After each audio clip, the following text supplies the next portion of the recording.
చెప్తాను విను. Power star Pavan Kalyan ಮತ್ತೆ ಅತಿಥಿಗಳು ವೇದಿಕೆ ಮೇಲೆ ಆಗಮಿಸಿದ್ದಾರೆ.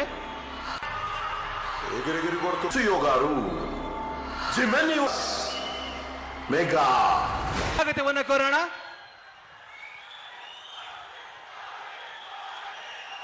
ಹಾ ಹಾ ಹಾ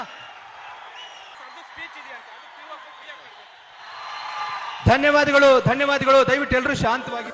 ಕನ್ನಡ ನುಡಿ ಕುಣಿದಾಡುವ ಗೇಹ ಕನ್ನಡ ತಾಯಿಯ ಮಕ್ಕಳ.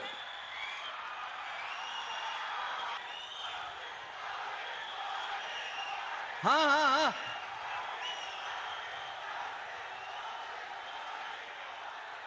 ಮತ್ತೊಂದ್ಸಾರಿ ವೇದಿಕೆ ಮೇಲೆ ಕುವೆಂಪು ಅವರು ಬರೆದಂತಹ ಗೀತೆ ನಾಡಗೀತೆಯೊಂದಿಗೆ ಕಾರ್ಯಕ್ರಮವನ್ನು ಶುರು ಮಾಡ್ತಾ ಇದ್ದೀವಿ. ನಾಡಗೀತೆಯ ಸಮಯದಲ್ಲಿ ಮೇಲಿನಿಂದ